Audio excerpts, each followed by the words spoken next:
She's going to do a really quick 30-second interview with television station, and then she'll come in. My name is Aaron Walker, and I'm the state director for Count My Vote.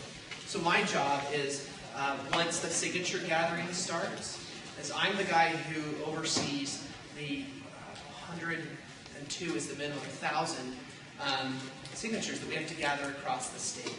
With me today is Lindsay Zizombo. She's one of the co-executive directors of Count My Vote. And then here is Michael Shea, and he is one of the field directors. Regardless of whether or not you like what we're talking about today, or whether or not you support us, we're grateful that you're here.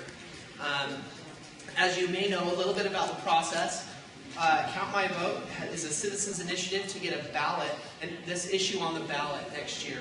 We're required by the Lieutenant Governor's Office to hold 7 public hearings across the state. And so we're holding some today and some tomorrow. Everywhere from Logan to Price to Cedar City, Uinta, and Vernal, and Salt Lake Community College tonight. So we have a heavy lift ahead of us to get these 7 hearings done. And as soon as we finish that, we can start the signature gathering effort across the state. I just want to fill you in a little bit about the format today. So the intent of the Lieutenant Governor's Office is for us to have this informational session. It's for us to lay forth what it is exactly we want to do and the why. Because in my personal opinion, I think the why is important. I think it's the crux of the argument. And then we'll have some time set aside for questions and answers and comments. So we can listen to you, and we can answer any questions that you might have. In the back row there.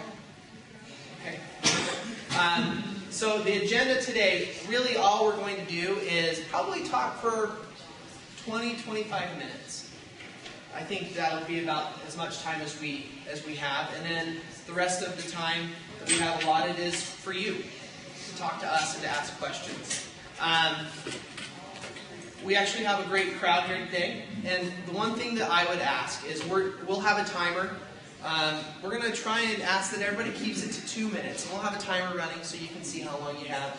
In the event that that you get up to that, we'll ask you to stop, just because we want to be able to hear from everybody. The only other thing that we'd ask is that if someone, or 3 or 4 people have stood up and said basically the exact same thing that you would like to say, maybe hold off and see if someone else has a different point of view that they'd like to express before you stand up. So I'm going to grab Lindsay, and I think we've timed this perfectly. All right, and so here's Lindsay Zizombo. That was a nice introduction. Well, thank you. I'm sure Aaron said this. I don't want to copy what he said, but we appreciate everybody coming out today and participating in this public hearing. As Aaron mentioned, we are holding 7 public hearings throughout the state. Our goal is to educate everybody on the initiative. This initiative, we have until April 15th to gather signatures, and if it's successful, it will go on the November 2014 ballot. So I'm going to run through a presentation. You know what, one thing we probably need to tell everybody is the Lieutenant Governor's Office requires that we record this and then make it available to the public, which is why we're recording it. So just a fair warning, if you stand up and give comment, any, for or against, it is public record. This will be posted on the Lieutenant Governor's website, and it's also helpful for those that couldn't attend today, so that they're able to listen as well. Thank you. It's great. So Count My Vote, this is a citizens initiative that we are launching. You can go to the next slide. We Count My Vote believes that every vote should count, and that in the current system it doesn't. We are determined to increase voter participation. That's our #1 goal. We want to broaden participation and make it easier for people to participate in the election process. Utah used to be top 5 in the nation. As you can see in this graph, in 1960 we're top 5 in voter turnout. Unfortunately, this graph states that we've now dropped to the bottom 10. One thing that's interesting is that this state is we are smart, we are educated, we are top 5 for community and volunteer service. And that typically translates, when you look at other studies, that typically translates to voter participation. And unfortunately, as you can see by this, it's not translating. We believe that that is a direct correlation to the barrier of participation and barrier of entry onto the general election ballot. I'm actually going to, I think if Aaron went through the format, I'm actually going to run through the slides, and then we're going to open it up for question and answer at the end. We will go through question and answers as long as you want. We'll be eager to answer all of those. And just so you know, we are going to, I don't know, did you already talk about the format? Mm-hmm. Okay, perfect. So we are going to open it up to questions, and we'll ask that people keep their comments to 2 minutes. We'll have a timer, and that if there's, if someone's already stated that concern, then we don't reiterate the same concern so we can hear from everybody. Okay. This is the evolution of access. I mean, one thing that has happened in the United States historically is that we've moved from closed access, used to have to be a white property owner in order to vote, and we've had a history of going from closed to open. Progressive movement, the women's right to vote, all the way down to vote by mail, absentee ballot voting. All these measures have we moved towards a system of opening the system to allow for more people to participate and allow for more people to vote. Unfortunately, in Utah, as you can see, we've actually had the opposite evolution. We've gone from an open access to voting to closed. There's been some significant changes to the way that we hold our elections and how people get elected and on the ballot. And as you can see, unfortunately, we've now, at this point, we have the highest barrier of entry onto a ballot than any nation in the state. So we've gone from open to closed.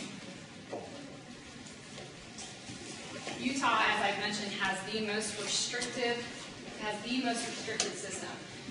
There's a few words that I'll throw out there to explain our system. It's antiquated.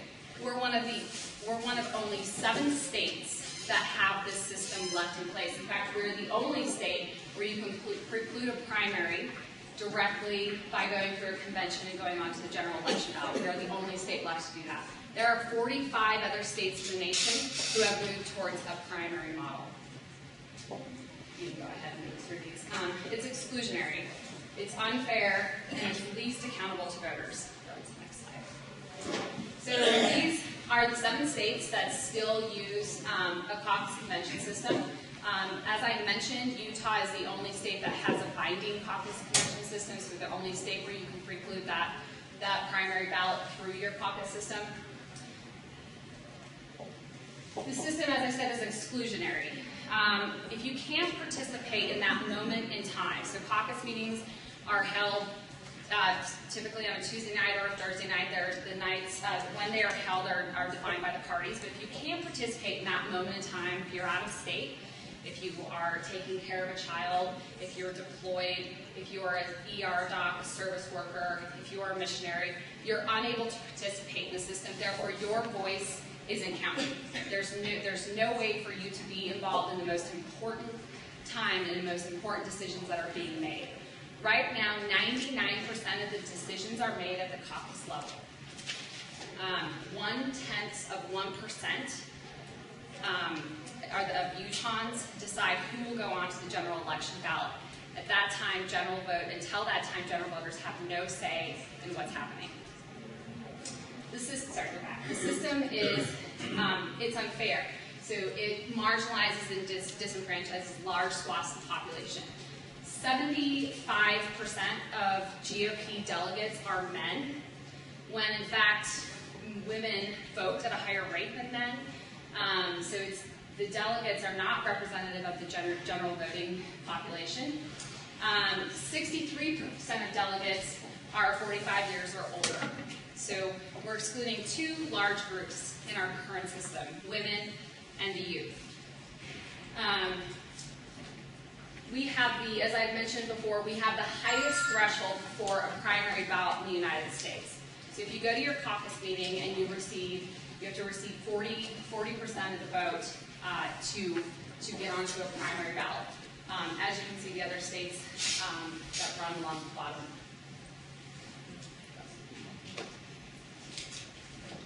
All party delegates are equal to, like I said, less than 0.1% of our population. And 100% of Utah candidates go through the selection process. So those decisions, we aren't talking about should it be which Republican should it be or which Democrat should it be. We're actually not talking about that at all. By the time you go to the general election to vote on your candidate, most of those candidates have been decided at the convention by the delegates. We are moving forward with a citizens initiative petition. So this, I'll kind of explain the genesis of where we got to where we are today. We started to look at this, we've been looking at this since for years and years, I would say since early 2006, about how antiquated the system is, exclusionary and unfair, and thought, what can we do? So we started talking to people. We went to the state legislature and we said, what can we do to change the system? Here's our major concerns. Are you willing to help? Is there some things that we can do from a state legislative standpoint that would be helpful? As you can imagine, it's really hard for elected officials to get on board because they are beholden to the system that's currently in place, so we understand that. While many legislators behind the scenes said we're with you, 100%, we hope to see some change. Unfortunately, this is not something that we can take on right now. So we moved on and we talked to the political parties. As you know, I'm sure you know, both the Republican and Democratic parties brought this up in the last convention in May, brought this up to change, and it didn't get anywhere. So then we were left saying, okay, what's next? And what's next was a citizens initiative. Now, as you know, citizens initiatives in Utah are not easy. They're tough, as they should be. You have to get 102,000 signatures from 26 of the 29 Senate districts. We are starting that process. This is part of that process is holding public hearings. So we will be starting that process. If successful, as I mentioned, the citizens initiative will then go on the ballot for the voters to decide if they agree with this issue or not. This is our current system. You go to your caucus meeting. At your caucus meeting, your elected delegate, where you elect your delegate to represent your area. And then you go to a state convention, where then you vote on the candidates within your party. So if you are seeking the nomination and you get 60% of the delegate vote, you completely bypass the primary election and go right to the final election. So that's where I'm talking about where 99% of the decisions that are made are right here at the state convention. We hold very few primaries in the state, very few places where the entire voting electorate can get involved. We're seeking to implement a direct primary. We believe that this is the best way to broaden engagement and to allow everybody to participate in the system. This allows candidates to access it allows the candidates to access the primary ballot, where then all voters can participate. So like I said, we believe it will facilitate greater participation. We believe when you drop those barriers to participation, when you make it easier on people, that they will inform themselves, they will show up to vote, and we will have greater participation among Utah voters. Sorry, go back. The system that we're proposing preserves the powers of the political parties to select their nominees. So the role of political parties is to help get their candidates elected on the Republican side and on the Democratic side. That's the role of parties. And this preserves their power of nominating a candidate. So if I am running let's say I'm running for Senator, U.S. Senator, I could go through the Democratic nomination, I could seek the party support, that institutional support, and I would appear on the primary ballot as that endorsed candidate of the Democratic Party. The same goes for the other side of the Republican Party.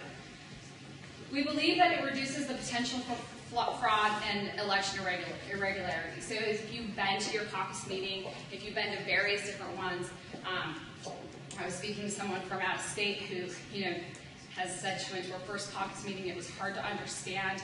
It's hard because every caucus meeting is held different.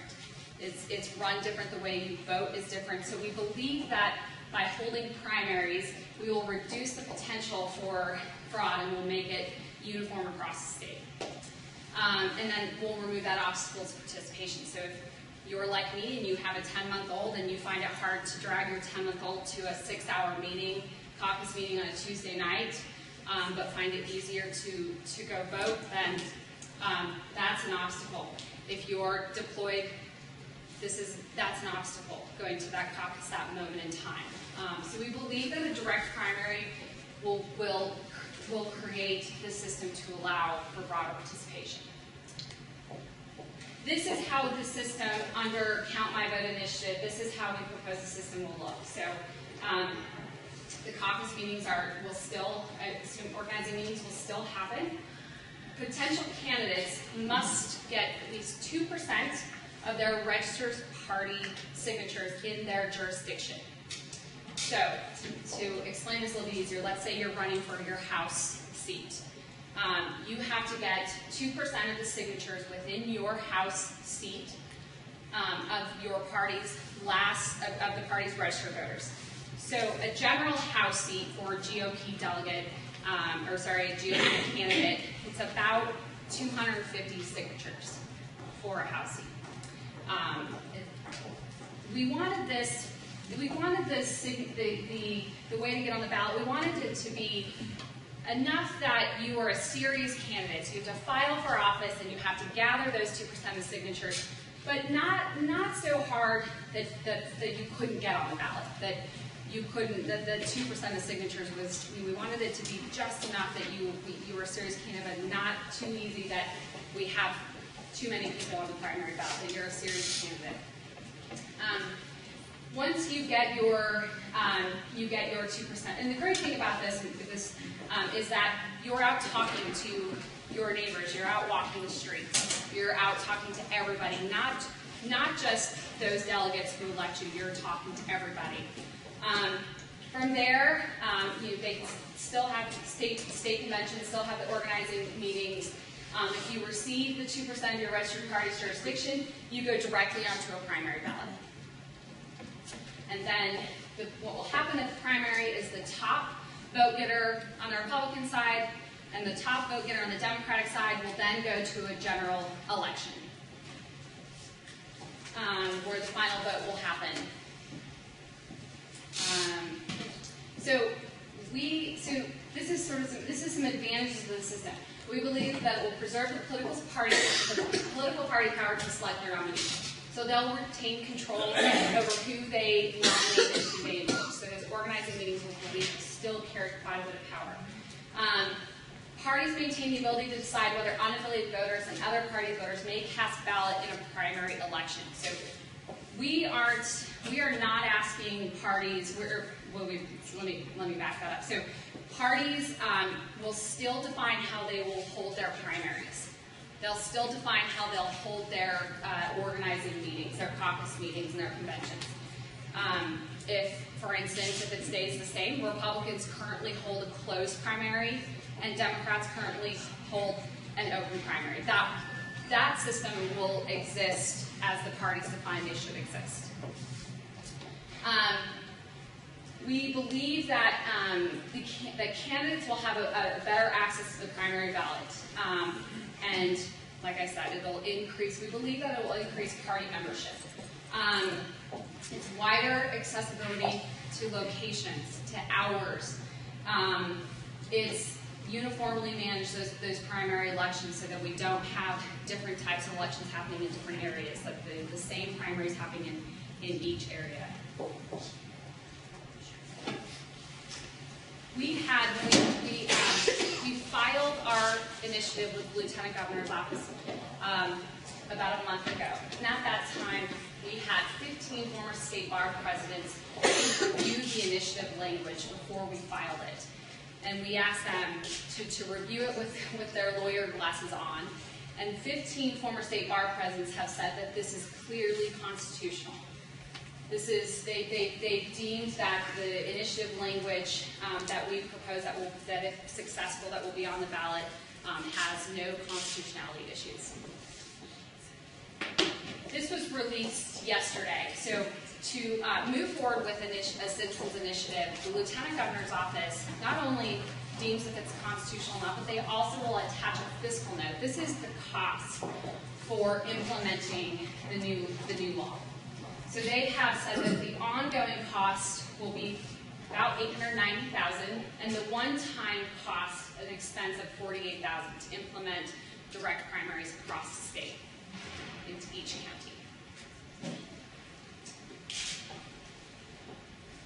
So this, you often hear that this direct primaries will cost candidates more money. That it's harder and more expensive to talk to all voters rather than just a small group of delegates. Last year, Republicans statewide spent $6.5 million in the caucus system. Utah has its own fourth cycle where they can spend money in elections. So in the system, they spent for 2,483 delegate votes. That's almost $3,000 per delegate. You have to take out $2 million of that, though, that was spent just by the one senatorial candidate by itself. That was a once-in-a-lifetime occurrence. So it wouldn't be nearly that high, Jim. Yeah, but this is the numbers. We just pulled up what was spent, and this is what was spent last year in the caucus system. Thanks. That's great feedback. Go ahead. Nearly half of that So was Warren Hatch. Yeah, And it that's was what she said. non-Utah money. Yeah, yeah. So that's not fair to just say all the. Well, all we did was pull the money that was spent. So that's the money that was spent, and we It's believe not applicable to what we're even, talking about. and we'll have a comment section in just 1 second. I'm almost done with the slides, and I look forward to everybody's input. We believe that even if you were to if you math that, even if you were to double that number, so let's say they spent $14 million on a primary, and they were talking to all voters, that's only $15 per voter.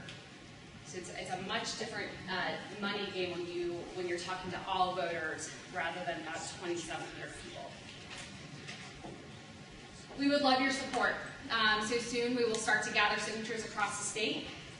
So if you're interested in helping, we will be starting that this weekend or early next week.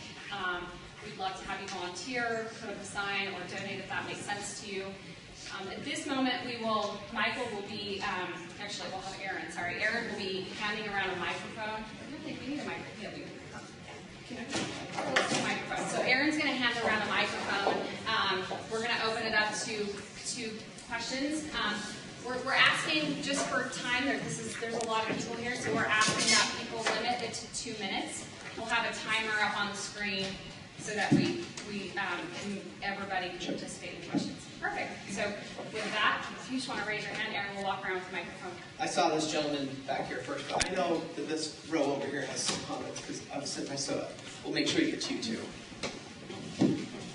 The ethics initiative started fairly early. It's fairly well organized, had a lot of us involved with it, and was unable to get enough signatures to make it onto the ballot. What makes you hope that you can do it this time? That's a great question. So as I stated, the initiative process is not easy. It's difficult, and rightfully so. I mean, to get to, as a California model, they have hundreds of initiatives that make it a kind of a cumbersome process. So we expect, we have an organization, a grassroots movement across the state where we have people in every area that will be collecting signatures. We have support from associations and coalitions across the state. We believe that it will take not only the support of citizens and voters, but it will also take the support of business leaders and community members, and we believe we have that. We'll be collecting about 20% over the 102,000 needed, so we're hoping to get somewhere around 130,000 signatures. And we're also, we're going to cover the entire state. They ask that you collect signatures in 26 of the 29 Senate districts, but we want every corner of the state to be educated and hear about this issue and have the chance to sign the petition. So we'll be running a statewide operation, which we will lead to success. I think there's some hands over here. Ma'am? I saw some real flaws in your presentation. One of which is that you took a lot of statistics about what's happened in Utah in the past with voting, and you blamed them all on the current system. And I don't think they're because of the current system. I think there's a problem out there with the public not being educated to realize why they need to vote. It's not because the system is bad. You're also not pointing out that there are a lot of flaws with the primary system, and one of those flaws is that only the wealthy can afford the money that it takes to run in the state of Utah. So you say that you're making it more available for most people, more people to participate in the process, maybe to vote, but not to run, because that price barrier, as soon as you get the political parties involved in this, my gosh, we're watching what's happening with political parties on the national scene. Why in the world would we want to emphasize that more in the state of Utah? To me, that's one of the negatives to your system, not the positives. And I might end with one that's just kind of a final little personal thing. I'm the mother of 8 children, and I know that once every 2 years I can find a way to get away from my children long enough to attend a political event if I want to. And so I think that reason is ridiculous.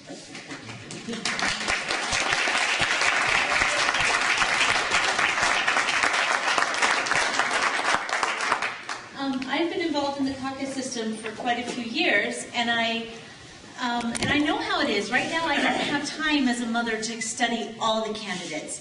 To me, I like the current system because it says, you know, I can find out, I can make a couple phone calls, look to a website, find someone in my neighborhood who was elected at the caucus, go to them and say, okay, of the 10 people who are running for this position, what do you think about it? And they're the ones that are going to have to come back to me or my neighbors and respond to us and say, I've read, I've looked, I've met with this person, I've, done that work. As a mom right now, I don't have the time to look up. I mean, when it comes to a county election, there are easily 10 to 12 different elections or races with multiple people in them.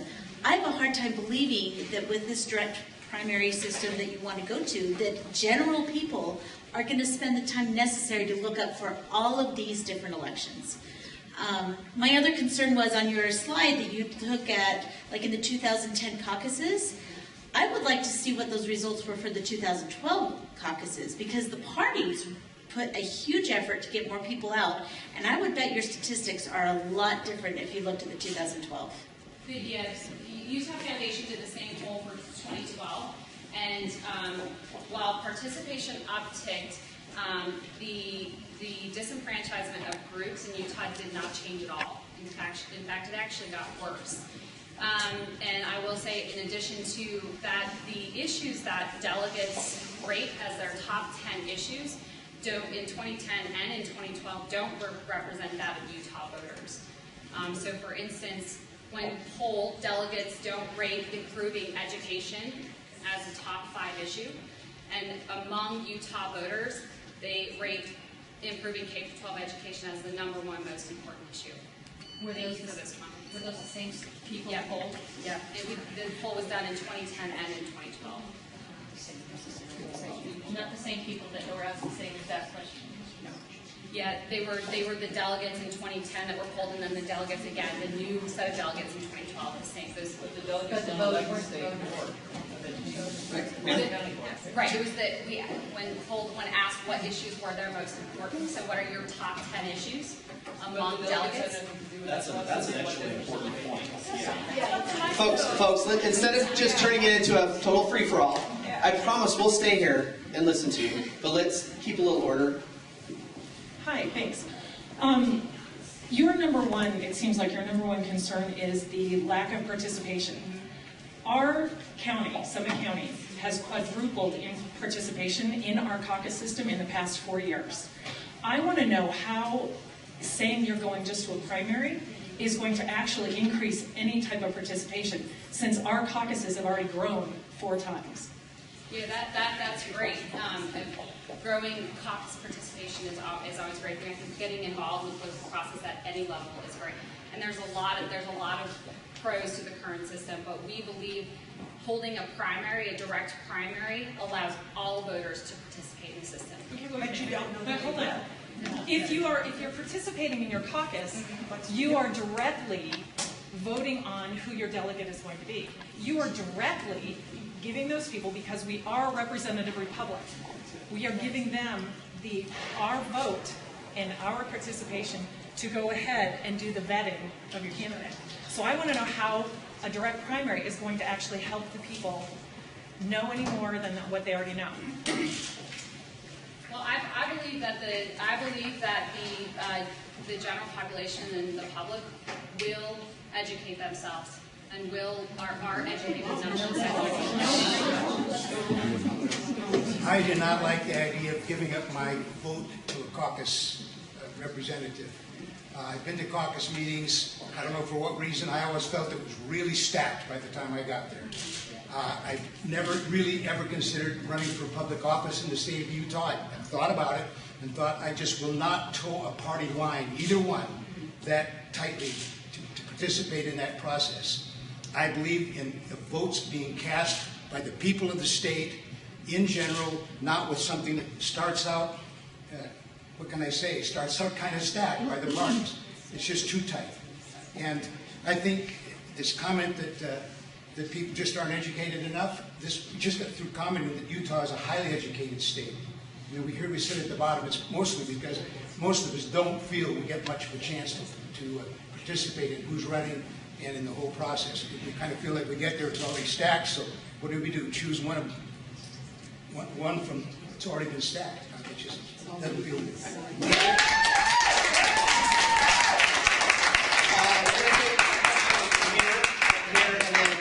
And then I forgot about you. So. Hi, mine's first of all, a couple of comments. So I've been involved in this caucus information system for about 23 years. I think I know it pretty well. I think I know the pros and the cons of it. What I wanted to talk about was one of the things that you put up there, and it talks about the volunteer participation in our state. Our state is quite unique. You know what I'm talking about. And with the Boy Scouts and with the church and how many hours people put in, and then you put up there the difference between that and voter participation. I felt that was kind of a misrepresentation of what it is like across the country compared to Utah. We are unique. And part of why we are unique is because of the way we do things, the way we operate here in the state of Utah. How is it a failure of this system if we have the #1 state as far as, I just lost my words, volunteerism, right? Yeah. But look at our legislature, look at our budgets. We have money to actually pay to open our parks. A failure of the federal government. We have federal representatives that have been elected through the caucus system that are fighting for Utah. Okay, so I don't know how we're failing when we have the #1 economy, the #1 about everything we can possibly have. How does the caucus fail? What this woman said over here was exceptional. People can go and they can ask. And I think education's been right up there in the #1 of delegates' concerns. Thank you. Thank you.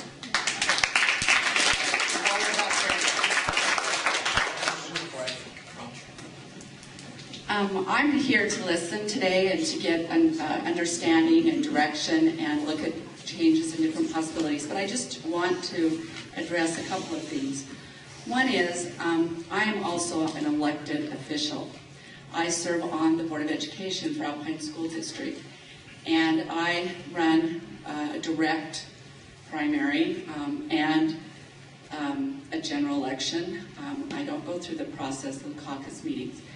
I'm not rich.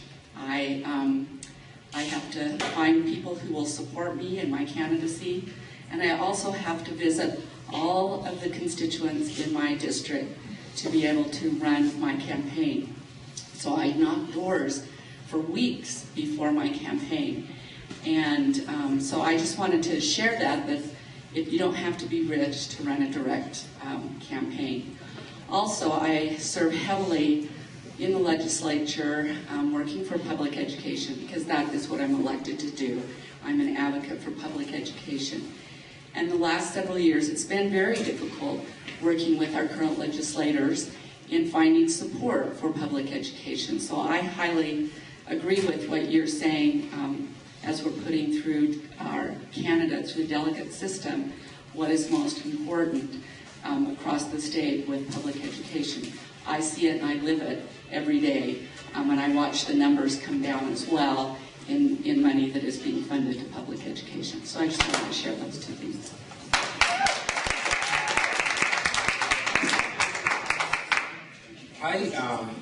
Usually every time I come to some of these meetings, I like to bring my wife with me. We're very involved in our community. And I find a little problem with the fact that you're holding this meeting at this time of the day. She has to take lunch to my children that are in the school. She's not able to come over here. And your number one complaint is that the caucus night takes a specific day of the week on a Thursday, 7 o'clock, when everybody is after work and everybody can participate. And the first thing you do is that you hold this meeting on a Wednesday at noon, where hardly anybody can participate. So I find that a little hypocritical at best.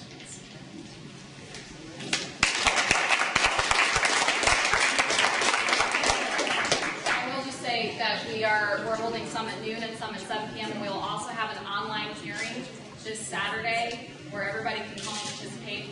It'll be held at noon. All the information is on our website, and we welcome your wife to call in and participate at that time. We'd love to hear that. First of all, I have been very active in political work in my neighborhood, in our precinct. So I have talked to lots of people. I've gone door to door and worked hard for candidates and even worked hard to get people to just show up at caucuses. So I've talked to a lot of people.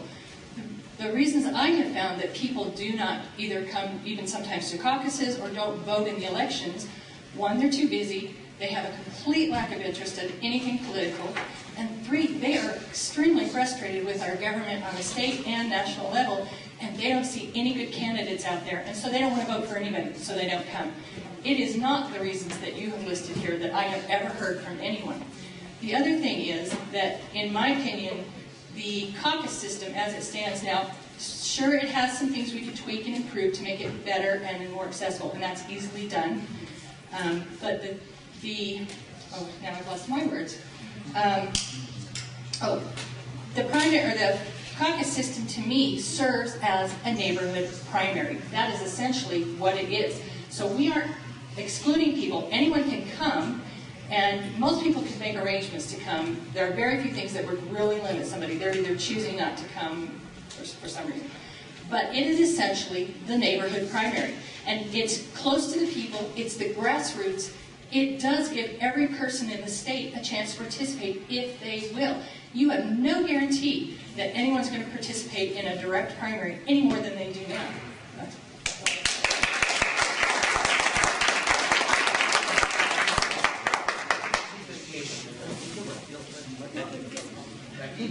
Becky, everyone. Thank you. Is this on? So I didn't get involved in the caucus meetings until about 8 years ago. I found my first caucus meeting. I kind of found my way there. And since then, I've found it's a marvelous way to get involved in your community and to get to know your neighbors on a political level. We need to be having these political discussions in our neighborhoods. We're just not, the other states just don't do that with their neighbors. It's a wonderful opportunity for us to find out what our neighbors think and believe, and to be able to hold those conversations that I think are essential to our country and to our families. Now, when my children were younger, I wasn't too interested in it.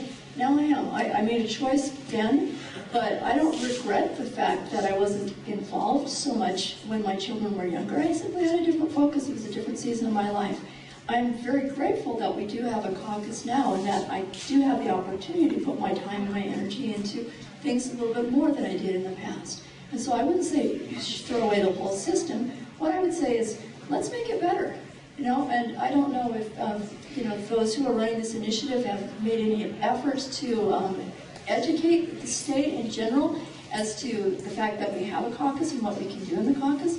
I don't know if they put any effort or energy into getting people out to caucus, but I would recommend that as a better starting point than what we're doing right now.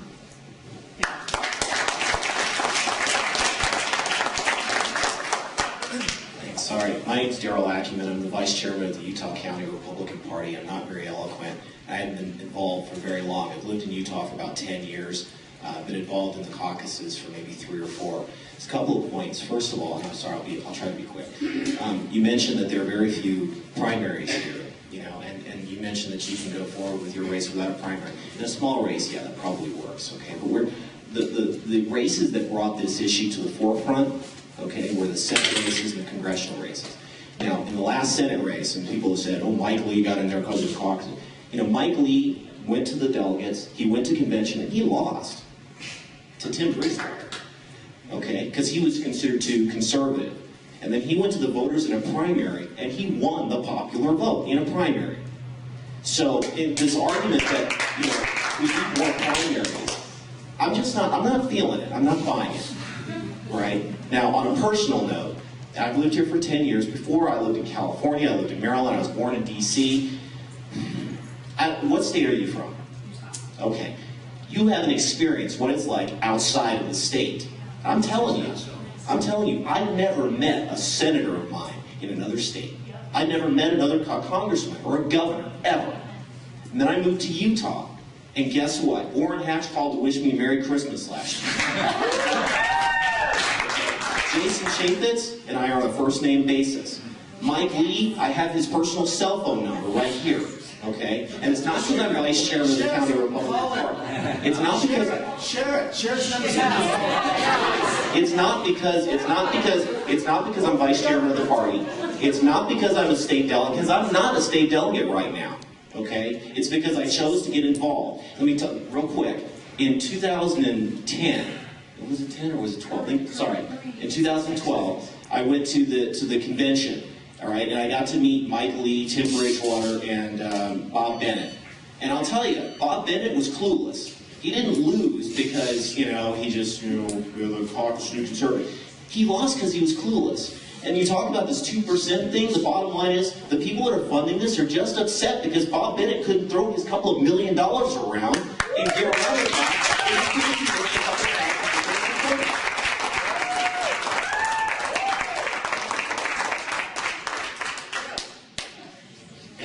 And taking the time to be involved. 2.5 years ago, Becky here, in her passion for the caucus system, came into a meeting that I was a part of and instructed us in that meeting that we were there learning about government, proper role of government and the Constitution and things like that. And she instructed us on the caucus meeting and how things worked in Utah. So 2 years ago, I stood up in a caucus meeting in front of 200 of my neighbors, and I said, hey, and this was not planned ahead of time. I didn't talk to him before. I just stood up and I introduced myself. I told him what I believed in politically. I believed in, what I felt the proper role of government was. And I said, I'd like your vote. I'd like to be the one who goes out there and vets the candidates for you guys. And so I was able to go and represent 200 of my neighbors and interview 11 candidates for governor. How many of your 200 neighbors want to go out and involve themselves with 11 candidates for one political office? That was just one. Okay, we got to have lots of chats with Dan, with Orrin, and all of the other candidates. But in the caucus system, there are 4,000 people in Utah who the candidates have to vet through. They have to meet face to face. They have to impress them. They have to get their vote, and they have to do it face to face. And you get a lot more information in a face to face meeting than you do with anything that a campaign can put in your inbox, your mailbox, or your TV, or your stereo, your radio, any of those things. It opens it up so that the candidates have to pass the face-to-face test. And it's not going to just cater to the ones who have the flashiest campaign and the most money to spread it around. Did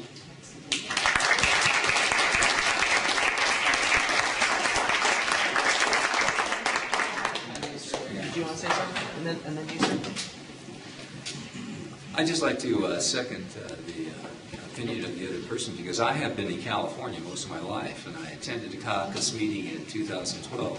Our church, of course, really pushed it. We had big attendance there. And I was blown away by the type of quality of people that were able to stand up and articulate their positions and be willing to run for caucus participation and to represent me. And I felt, unlike California, that I was represented in that meeting, and I would hate to see anything happen to change that.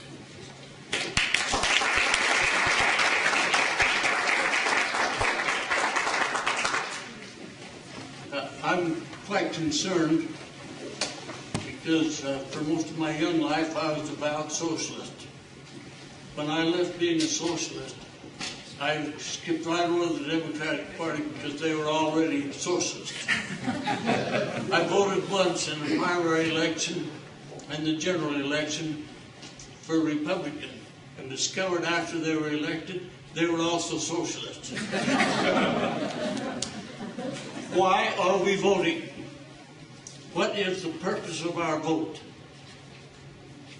Tell me, what is the purpose of government?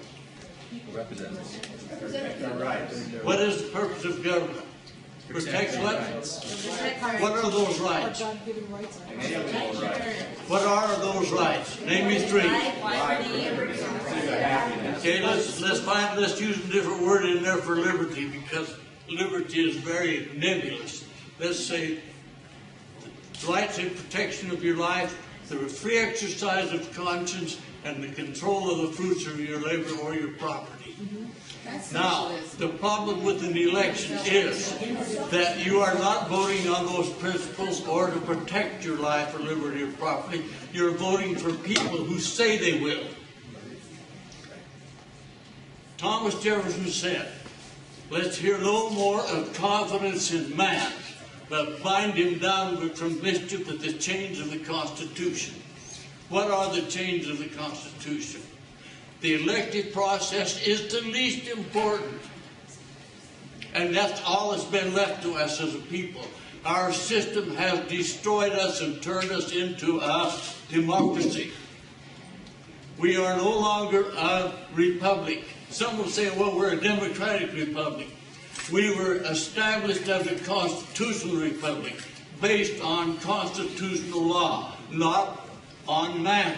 Now, if man makes the law, then we're back to man, aren't we? So we have to have constitutional law, which comes from whom? We are no longer running on constitutional law. Until we get back to it, we are going to lose. Thank you for your comments. Sir. Thank you for coming and taking time to present this proposal to us. I think it's important.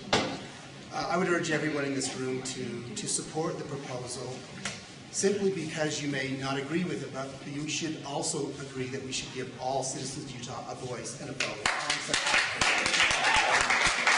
Whether you agree with the proposal or not, you should support the initiative so that we all have a chance to vote on it.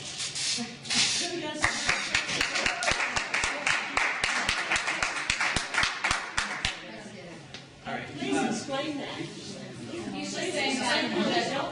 Hold on. I don't think we want to turn into a bickering back and forth between attendees. If he says something, then he should explain it. I'm happy to explain it. I just think everybody here should vote to support this initiative so that every person in the state has a chance to vote on it. And who does it now? Nobody does, because it's not an initiative yet. We have to sign the petition to make an initiative. Who doesn't get to vote? No, the question is this initiative, ma'am. The question is this initiative and whether or not the people of Utah get to vote on it. Now, you want to stop us from voting on it. I want us all to be able to vote on it. So I'm simply in favor of everybody voting. I don't care whether you on the initiative you vote for or against, but we all should have the chance to vote. We should not shut down that opportunity in this small group. I'm sorry to make you all upset. I'm simply asking that everybody be able to vote.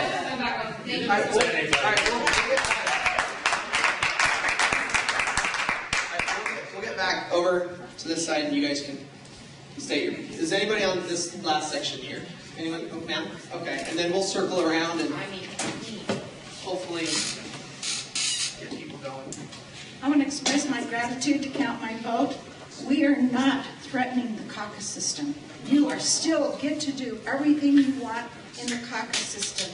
And I appreciate that they honored what you believe in and that what you can still do.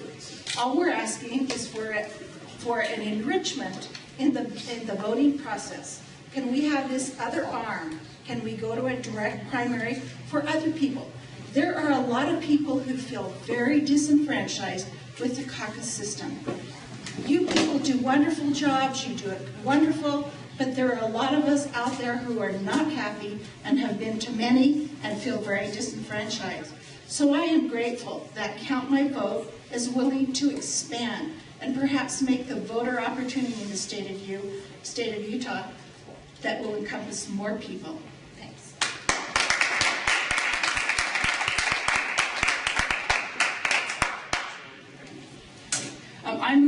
I moved here in October of 2011, and prior to that time, I had only ever voted in presidential elections. I was not very politically active. I was pretty politically mundane, to tell you the truth. And when I moved here, I found out that, now keep in mind, I've lived in North Carolina, Illinois, and in Alberta, Canada.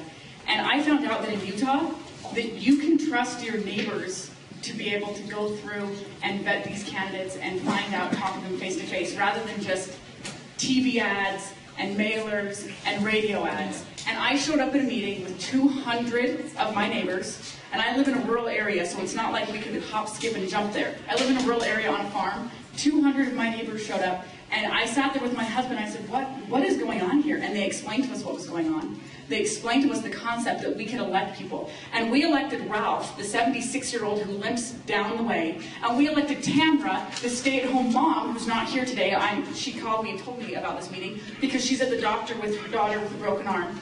And then I get told that Count My Vote says that the GOP delegates are all elitists. Can someone please explain to me how Ralph, the 76-year-old down the street, and Tamra are elitists, but Mike Levitt isn't? I know Ralph, and I trust Ralph, and I know Tamra, and I trust Tamra. And I, for the first time in 2012, voted on an election that was more than just the president. I didn't just check the president's box. I was able to talk to people who would talk to these people, and I was able to, with an informed vote on every single one of my elections. And that was incredibly impressive, and I didn't get that in Illinois, and I didn't get that in North Carolina, and I didn't get that in the socialist Canada that I lived in. But I did get that here, and I didn't move here until October 2011. And you've actually created more political involvement to your caucus system, not less.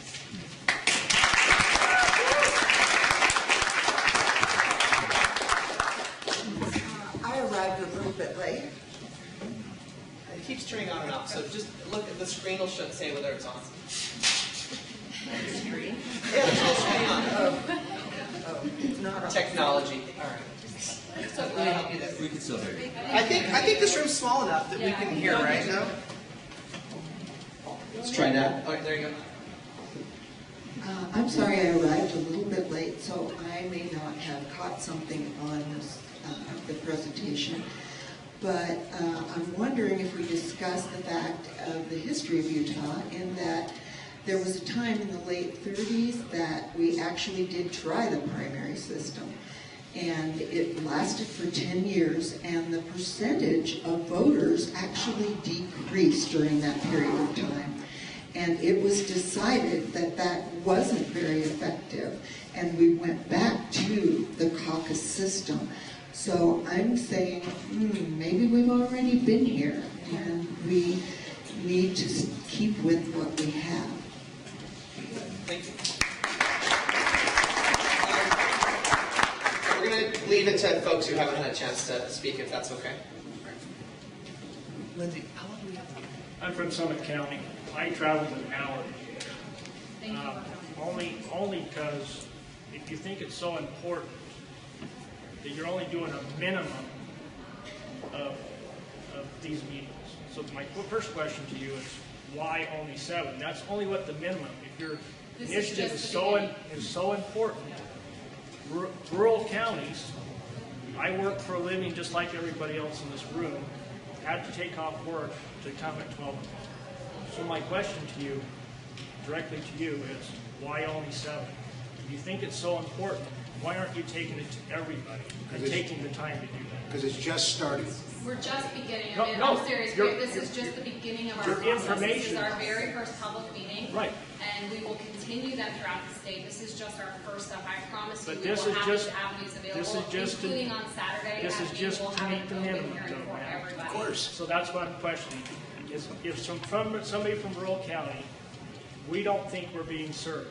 and I think there's some bullet holes in your presentation that you're spinning that aren't true. And so I question what the motives of Count My Vote is.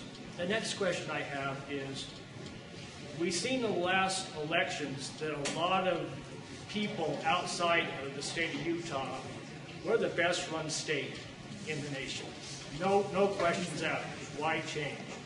So we're going to have people spend millions and millions of dollars that don't live here. And they're going to influence by TV and stuff. How do we minimize that influence of people that don't live here, never will come here, but will still put money here so that one candidate that really doesn't know us or has us at our ground roots, like the caucus system. The caucus system allows, I grew up in a family where I learned about elections because it was at the grassroots. I'm just a regular Joe. I wouldn't have learned that other way out. I'm for the caucus system. Thank you, sir.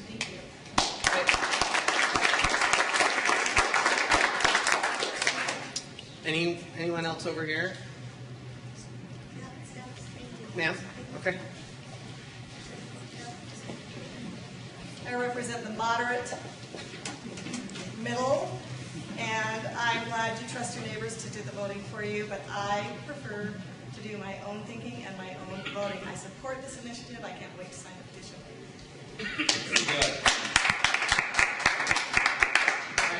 Well, this gentleman, and then this lady, and then you. Okay. I've been active in politics since I was in college. You can tell that was a few years ago. I served a group called National Right to Congress when I was a regional sales manager in 6 states. One of the things I can tell you is going to happen if we pass, everybody vote in the primary. All these small counties and small areas are not going to have a vote unless they go through a caucus system, because Salt Lake County, Weber County, Utah County are going to dictate who wins without the caucus system. In the caucus system, everybody counts, everybody gets their vote, and it's an informed vote by people who go and really vet these people. Most people, when I was a national right congressman, only a few people really take the time to find out what's happening with a given candidate. With the caucus system, you get people you trust, sit down, as it's been said before, and go through each candidate. Several times, I happen to be a precinct delegate.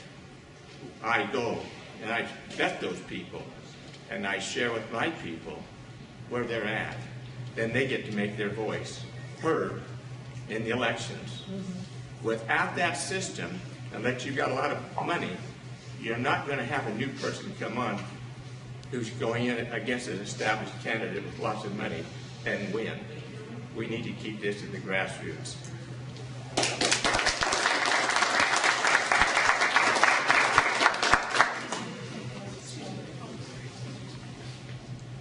Thank you. Is this on? No.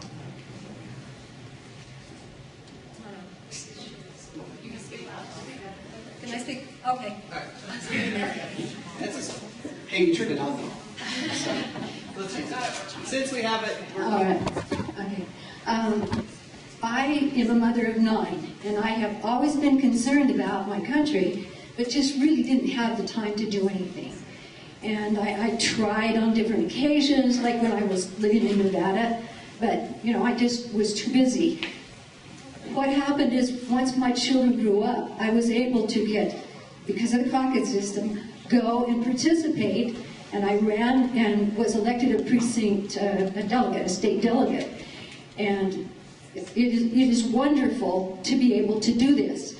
And since then, I've met people, you have friends, you get involved, you bring other people in, and right now I have, because of the things that I have learned, I have an email group that I just sent out to 172 people, announcements about this meeting tonight, today, asking them to come. And I feel like because I know more, that I need to share with others, and this is all thanks to the caucus system. So I didn't see very many other hands go up. So unless you've already spoken, or if not, okay, we'll grab you and ma'am, you and You can tell me this afternoon. that's what I'm saying is right now. Okay, I moved here from California and went from primary to caucus and didn't know anything about caucus till I got here. And I've realized as I've gotten more involved in the politics, I get to know more about the candidates. And it was something I didn't really know all that much about.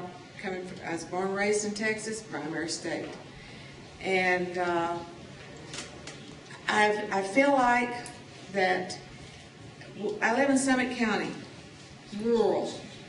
Anybody that's not in the Wasatch Valley is going to be left out.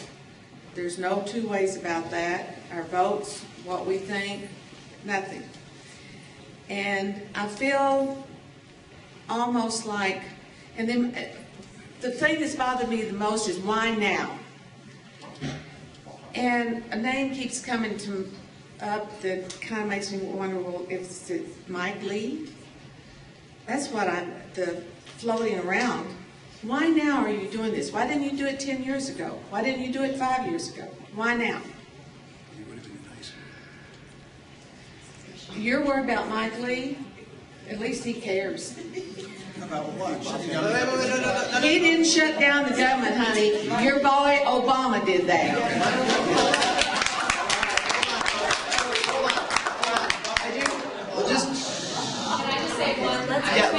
Of the 4,000 delegates that we currently have, only 500 of them live off the Wasatch Front. 3,500 delegates come from the Wasatch Front. So I want to say that I want to address that point when we're talking about making rural counties flyover counties. And I think the other thing the other thing that's important too is the why now. As Lindsay mentioned, we started this effort in 2006. And so I really, if there's one thing that you walk away from this meeting, I want it to be very clear that this is not about any one political individual. This is about a system that we'd like to improve. That's it. It has nothing to do with the candidates or elected officials right now. And we've been doing it since 2006. All right. Sir? Yeah. Okay, sir, when you're done, would you pass it to this young lady? Right, and it's off. This, I think, the library doesn't like us. Thanks for coming, appreciate it. I'm just interested to know where we can go to find out what organizations are behind this movement and where your money's coming from. Sure. Can you tell us that? Yeah, it's all public record. You can go to the Lieutenant Governor's website and just search, if you search Count My Vote, we're a political issues committee registered with the state, and all of our supporters are listed there. Can you tell us some of the top ones now? No, I mean, I can tell you all. I mean, Whatever comes to mind. Whatever comes to mind. Gail Miller, Norma Matheson. Norma Matheson, Gail Miller, Mike Levitt. You've seen the obvious people that have been Who are the out-of-state lobbyists and special interest groups? None that I know of. I think you might need to go research that. I will. Thank you. I think we had another. All right, so we're getting this down. Are you on? Yes. Okay, I just want to say a little bit about my experience. I grew up in California, and so I started voting out there. And basically all I do is check. You don't know, I didn't know anything about it. I had nobody telling me anything about it. I come to Utah, and still again, same mode, because nobody's talked to me yet. And kind of like the gentleman here, I start going to some classes and start learning a little bit more about what my role is in this government that we have. And so I find my way to a caucus meeting. So the first one I went to 6 years ago, there were maybe a couple dozen people in the schoolroom. They're like, please, will you do this? Will you please be a delegate? Will you please be an officer? So my husband and I both became county delegates. Talk louder yourself. All right, and so then the next one we go to, I am now the vice chair of, and so the next meeting we have about 80 people at. And so there's a lot more of our neighbors, And so I'm elected chair of that one, and my husband is my vice chair because nobody else wanted to do it. And then the next meeting was this last one, 2010 or 12, and as we said back here, the parties did a whole lot better job of getting people involved. And so I ran for chair again, and they didn't like my views on who I was supporting for senator, and so I didn't get elected. But I was still elected a county delegate. And we keep talking about 4,000 delegates, but that's only state delegates. There's a buttload of county delegates as well. There's like 30,000 or something. And those do take care of a lot of the like was said back here about those smaller races. And so it's not just the 4,000. We're talking about 30,000 people statewide, because there are many, many more races than just the Senate race. And so if that's all we're concerned about with this, well, it's important, yes, but there's a lot more to it than that. And I think that there's a lot of things that you have here on the slide that are perhaps misleading at best and wrong at worst. Like about, you said that it's going to take 2% to get onto the ballot, but then you said the parties can dictate how they do it. Well, which is it? Is it 2% or do the parties get to decide? And then you talked about the education issue where the delegates aren't concerned about education. Well, the State Board of Education isn't left up to the delegates, it's to a special committee and the governor. And so the delegates, I mean, they are concerned about it, but where it sits on their list isn't really that important. Thanks.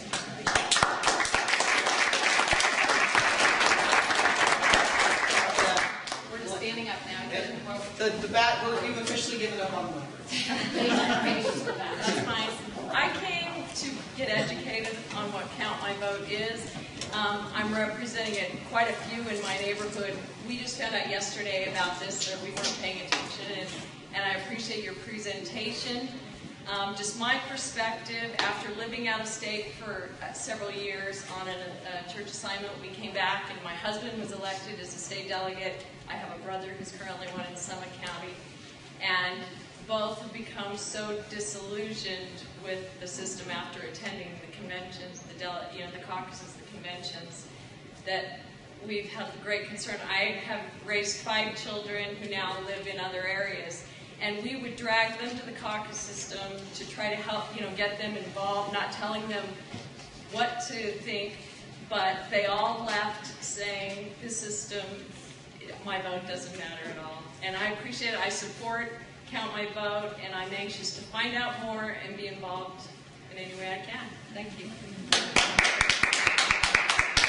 So let's just do, if I may, let's just stick to this side of the room for a couple more, and then we'll switch back over.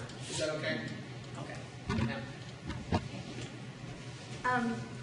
First of all, I texted my state senator, Margaret Davey, to ask her why she wasn't here. And she said, well, we're up to the legislature in an interim. We would have loved to have been here, but they scheduled it when we had an interim.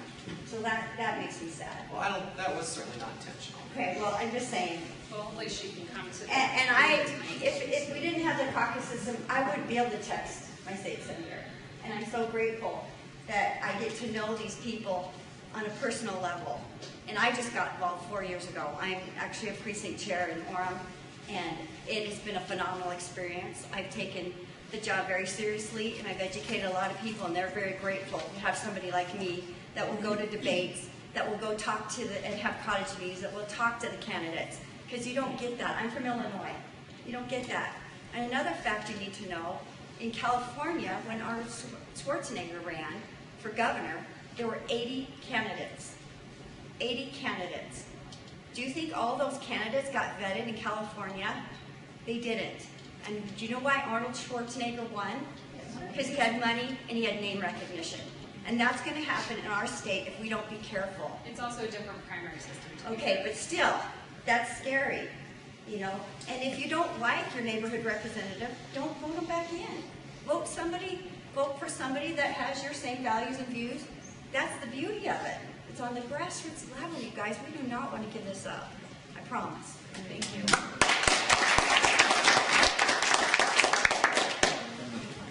Well, I was one of the fortunate ones that moved from California too. And when I came from California in 2006, I was not healthy, so I wasn't able to do much. But I went to a caucus in the Orem High School 2 years ago, And it became very evident to me that it was set up. And I tried to speak, and they gave me 30 seconds. And I left there saying, whoa, I did a lot better than this in California. I hear a lot of negative about California. I happen to believe that my voice was really well heard in California because of the activity that I got involved in. But I echo the suggestion of a gentleman over here who said, let's support this thing and give everybody in Utah, let everybody in Utah find out about it. If we want to stick with the caucus system, it'll become very evident when we vote. But at least we give everybody a chance to look at this new opportunity, this new possibility rather.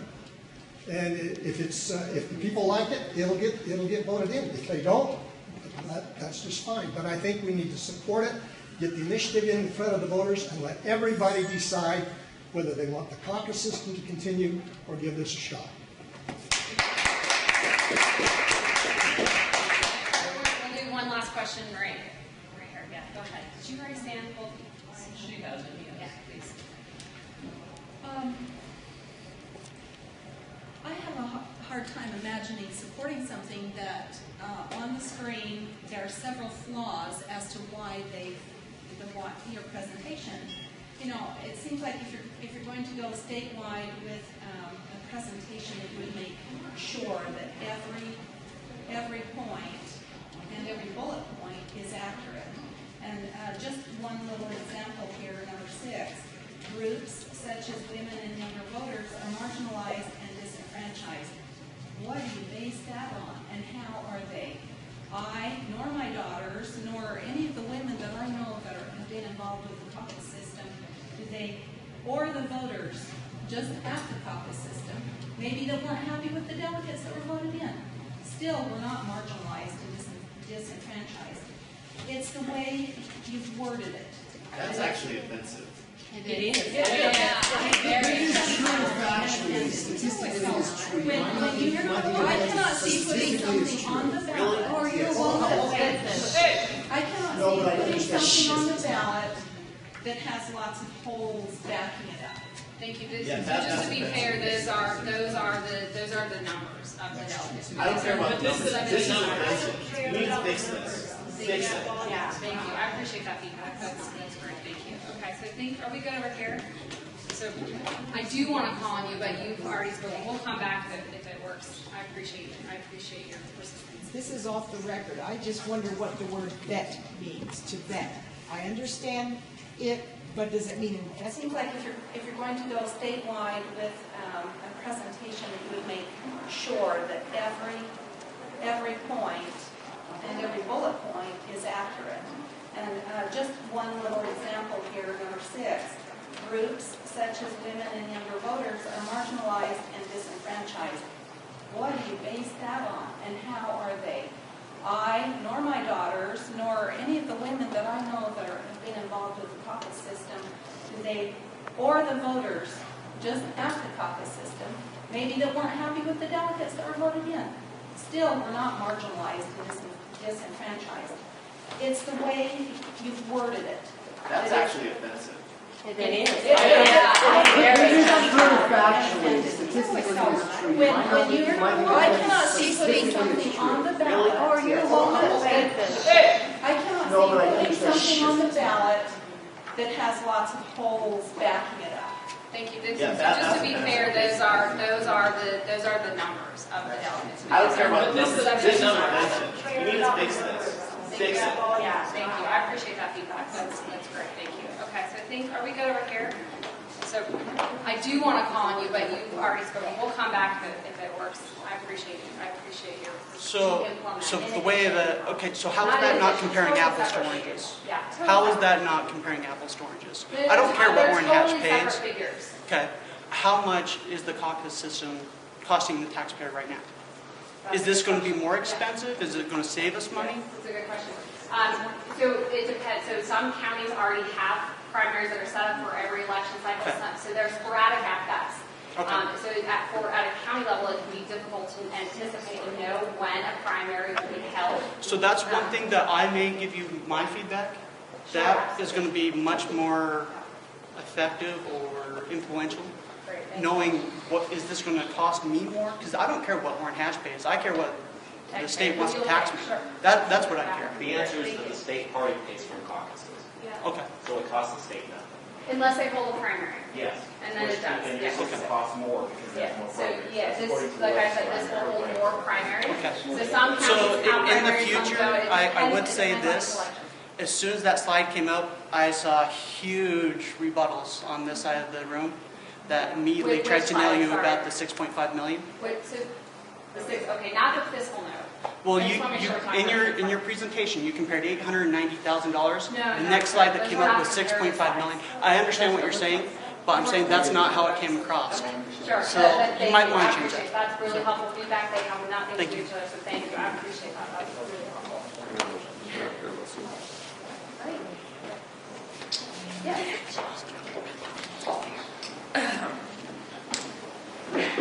Not a very good speaker. And I'm probably one of the older ones here, believe it or not.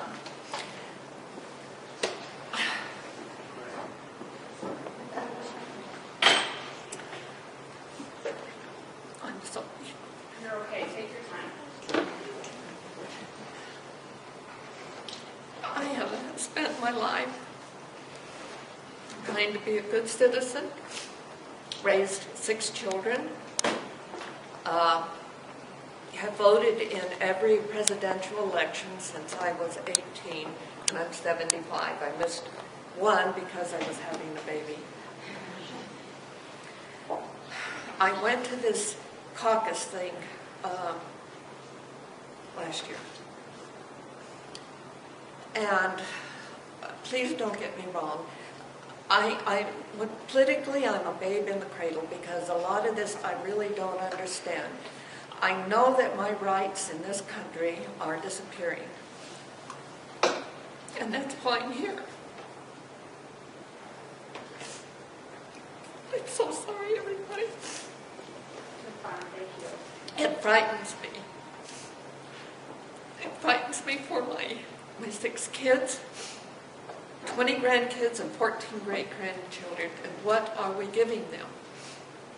I went to that caucus thing trying to learn to be a good citizen, to participate, so that when I bribe, I have a right because I was part of it. I'll have to admit, and maybe it's because I'm not very well educated on a number of levels, I felt, and I'm from Utah County, I'm just down in Orem, I felt that whole thing was, a farce. It had already been decided. The people that were elected, I had talked to some of them who were going to be delegates.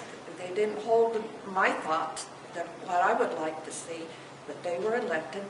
That's our American system. I honestly don't know how your system would work. The reason I'd like to be able to go and cast my vote is because I feel that my voice, whatever, my vote, at least got put somewhere, along with everybody else's. Does that make any sense? I'm grateful for this United States. I was in a mission in Canada and I saw their system. Believe me, for as bad as it is, it's still the best we've got. I would like more education, more knowledge on, because I really didn't feel that the delegates that were elected at that caucus, I really felt it had already been done. But I don't want to get something in there that's going to further erode my vote. Thank you for listening.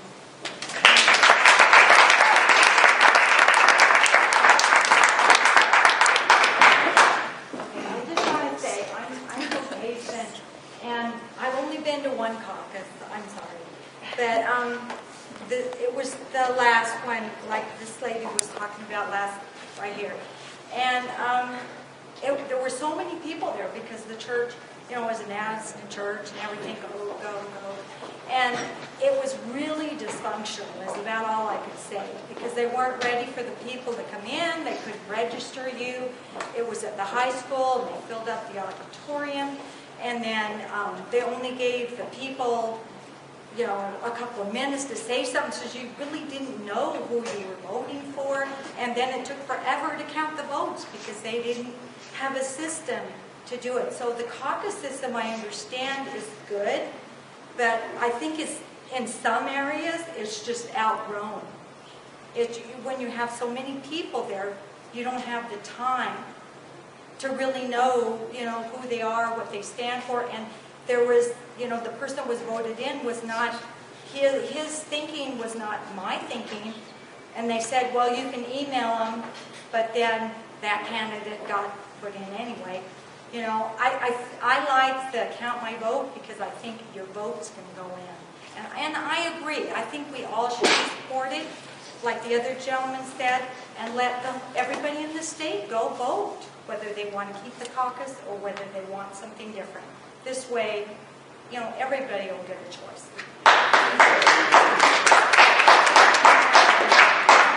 I think there needs to be room for independent thinkers, and if you're not this party or that party, I don't want to be classified as one or the other. And my vote deserves to be heard, and that's the way I feel about it. And anyway, I think that is the importance of this. And if we have to have people from another county come in here and say they represent, you know, whatever, I think we're talking about this group of people here in our county, and I'm 70 years old or whatever, neither here nor there. If we're afraid of something, you know, fear shouldn't be part of this. And the fact that it should be put to a vote, let us be able to vote on it. That everyone, no matter what party you're in, it shouldn't have been a party thing about Mike, me, or anyone else. It has to do with our individual rights and our right to be heard. That's it. And caucus, I believe in the caucuses, so to speak. This doesn't obviate the caucus. But it doesn't obviate that, and I don't know what all the big uproar is about it. But mainly, the fact is I, as an individual, not claiming to be part of any party, should have the right to be heard. And that's why we need this initiative put in place. There are things that need to be cleaned up and done right, and this is the way to do it.